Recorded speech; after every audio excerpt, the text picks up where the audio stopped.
एक नदी के किनारे एक जामुन के वृक्ष पर एक बंदर रहता था। उस वृक्ष पर बहुत ही मीठे मीठे जामुन लगते थे। एक दिन एक मगरमच्छ खाना तलाशते हुए वृक्ष के पास आया।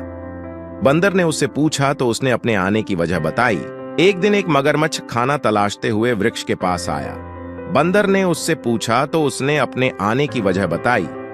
बंदर ने बताया कि यहाँ बहुत ही मीठे जामुन लगते हैं और उसने वो जामुन मगरमच्छ को दिए। उसकी मित्रता नदी में रहने वाले मगरमच्छ के साथ हो गई। वह बंदर उस मगरमच्छ को रोज खाने के लिए जामुन देता रहता था। एक दिन उस मगरमच्छ ने कुछ जामुन अपनी पत्नी को भी खिलाए।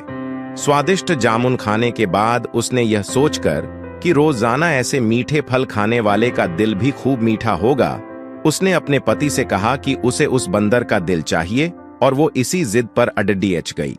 उसने बीमारी का बहाना बनाया और कहा कि जब तक बंदर का कलेजा उसे मिलेगा वो खाना नहीं खाएगी।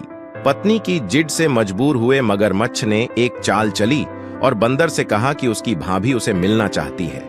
बंदर ने कहा कि वो भला नदी में कैसे जाएगा।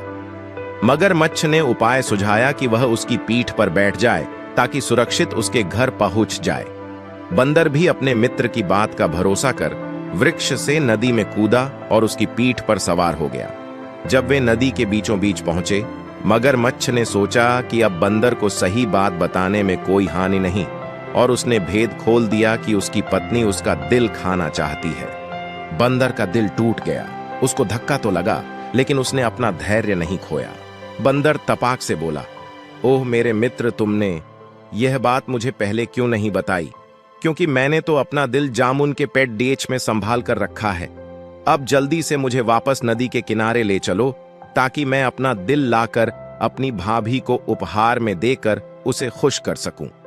मूर्ख मगरमच्छ बंदर को जैसे ही नदी किनारे लेकर आया, बंदर ने जोर से जामुन के वृक्ष पर छलांग लगाई और क्रोध में भरकर बोला, मूर्ख, दिल के बिना भी क्या कोई जिंदा रह सकता है? जा, आज से तेरी मेरी दोस्ती समाप्त।